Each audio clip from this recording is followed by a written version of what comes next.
भारत माता की। एक बार सब की सब माताएं बहनें दोनों हाथ उठाकर लगाएंगी। भारत माता की। भारत माता की।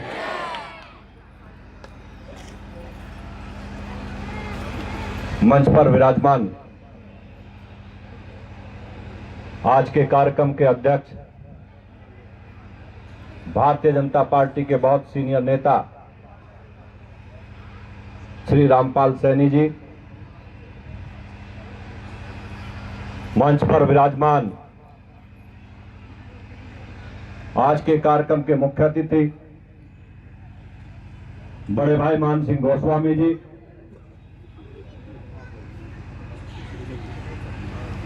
मंच पर विराजमान कोऑपरेटिव बैंक के चेयरमैन श्री विमल शर्मा जी, मंच पर विराजमान हमारे बहुत सीनियर नेता, भारतीय जनता पार्टी के नेता और बहुत कर्मठता से काम करने वाले चचा हरपाल सैनी जी, ओम प्रकाश पाल जी, संजीव जी,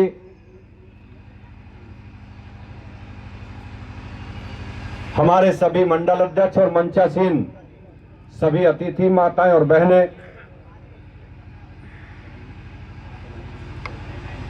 यहां उपस्थित सरधना विधानसभा के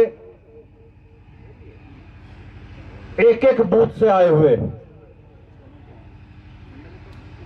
एक एक बूथ का मतलब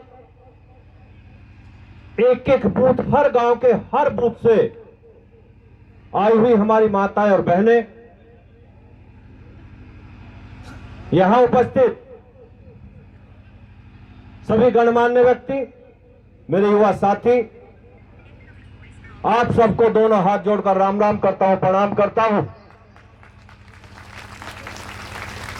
और माताओं बहनों से कहता हूं कि मैं जब जब भी कार्यक्रम करता हूं और आप लोगों को याद करता हूं, अभी 1.5 से 2 महीना हुआ होगा जब मेरठ में कार्यक्रम किया,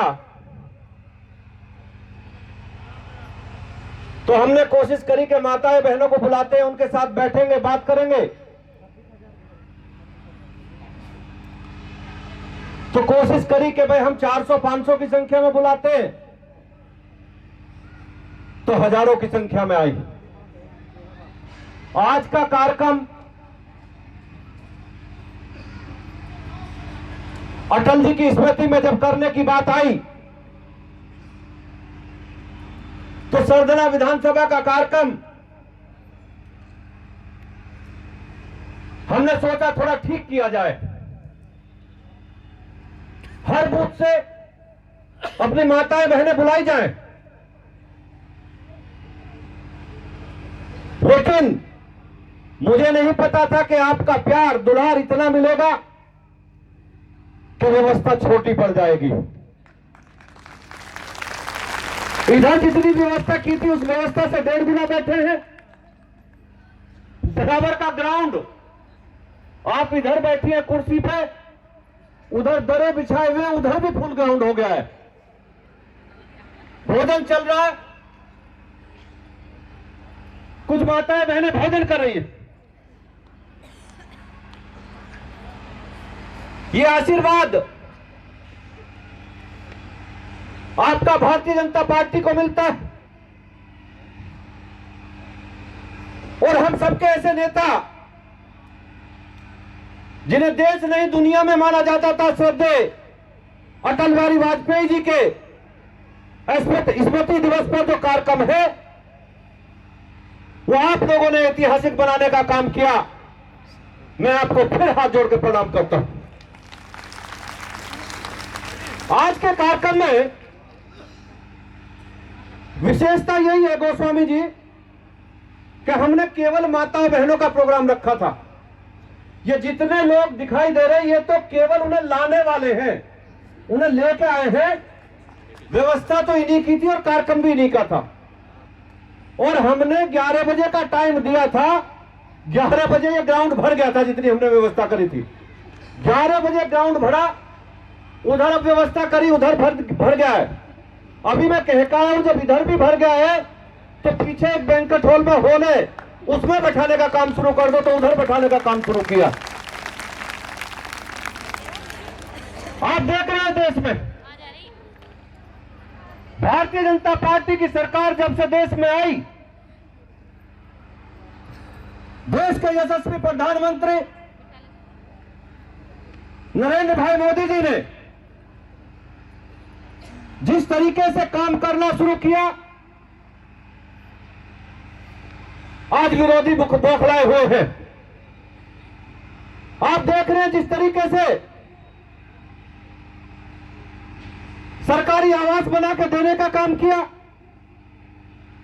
80 करोड़ लोगों को पिछले कई सालों से राशन फ्री देने का काम किया, घर घर शौचालय बनाने का काम किया,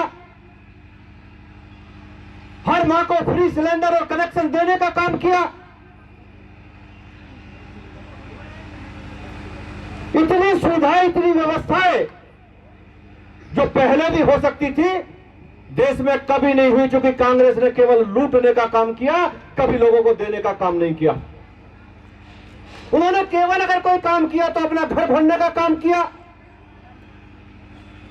वाड्रा परिवार को बड़ा बनाने का काम किया, देश को लूटने का काम किया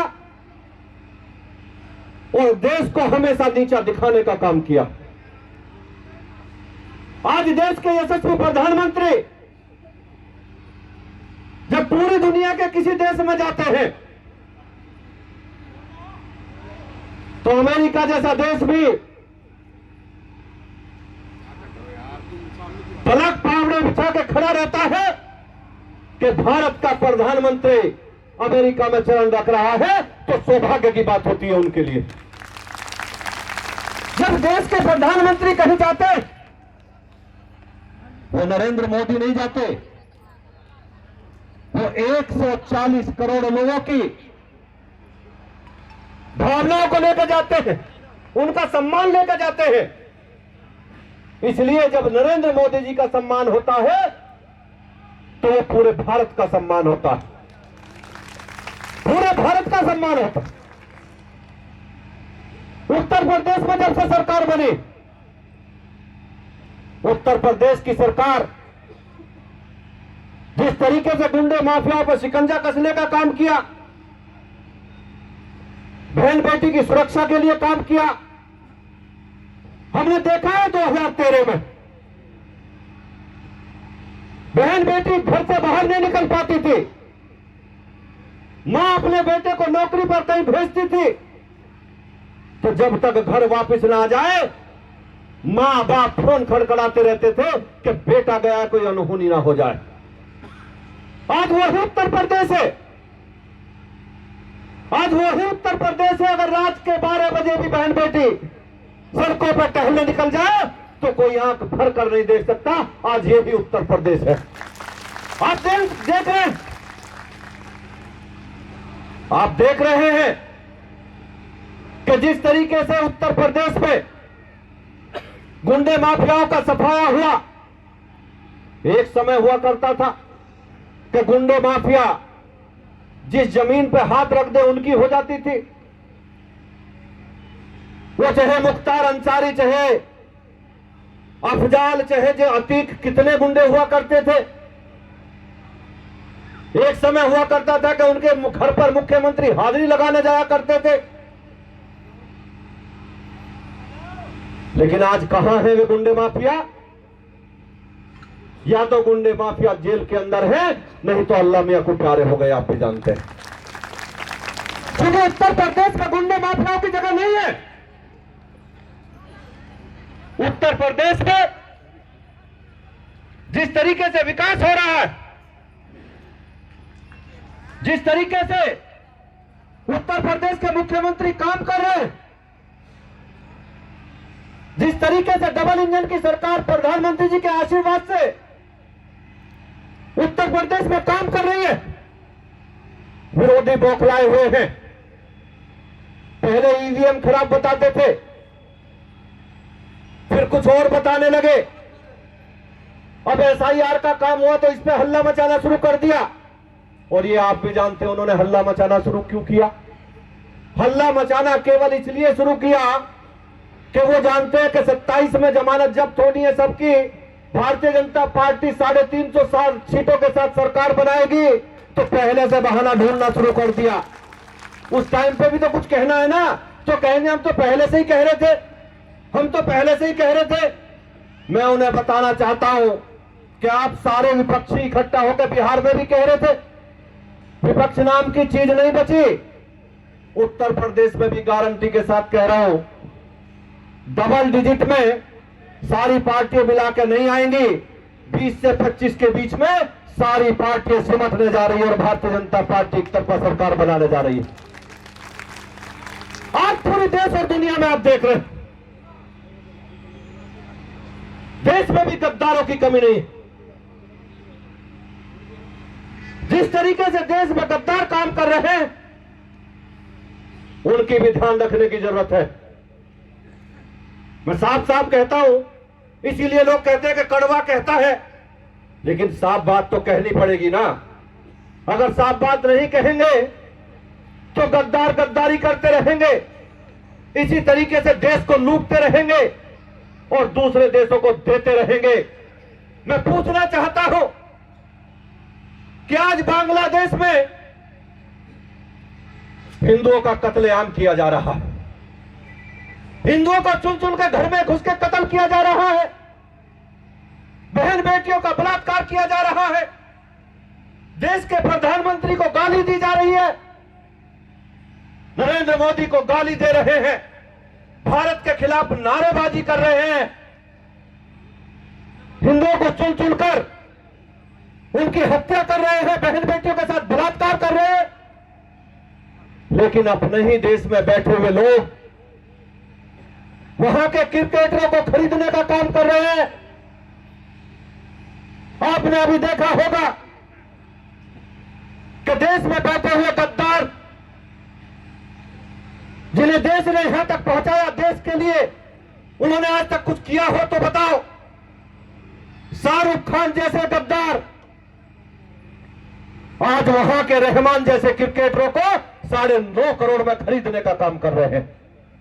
मैं बताना चाहता हूं कि पाकिस्तान खेलने नहीं आ सकता, तो बांग्लादेश का खिलाड़ी भारत में कैसे खेलने आ सकता है? मैं पूछना चाहता हूं, कैसे आ सकता है वो रहमान यहां जहां हिंदुओं का कत्लेआम करेंगे और शाहरुख खान जैसे गद्दार देश में उन्हें खरीद कर 9.5 करोड़ रुपया देने का काम करेंगे? ये बिल्कुल नहीं चलेगा और भारत की जनता इसे बिल्कुल बर्दाश्त नहीं करेगी। आप लोगों से कहना चाहता हूं कि अगर रहमान जैसे खिलाड़ी भारत में खेलने आएंगे तो एयरपोर्ट से बाहर कदम नहीं रख पाएंगे, हम दावे के साथ कह रहे हैं। समझना चाहिए शाहरुख खान जैसे गद्दारों को कि जिस तरीके की गद्दारी आप देश के साथ कर रहे हैं, आपको यहां तक अगर आज पहुंचाया तो इस देश के लोगों ने पहुंचाया। आपको अगर पैसा मिलता है तो यहां के देश के लोगों से मिलता है, लेकिन आप उस पैसे से देश के साथ गद्दारी करते हैं। आप कभी पाकिस्तान को चंदा देने की बात करते हैं, कभी रहमान जैसे खिलाड़ियों को खरीदने की बात करते हैं। ये देश में अब नहीं चलेगा, इन गद्दारों की देश में कोई जगह नहीं रहेगी, ये मैं कहना चाहता हूं। मैं आप लोगों से कहना चाहता हूं कि आज का कार्यक्रम इतना सफल कार्यक्रम रहा। अभी कंबल वितरण का कार्यक्रम शुरू होगा, उससे पहले आज के मुख्य अतिथि अपनी बात रखेंगे और आप लोगों को एक बात बताना चाहता हूं कि बहुत लोग व्यवस्था बिगाड़ने की भी कोशिश करेंगे।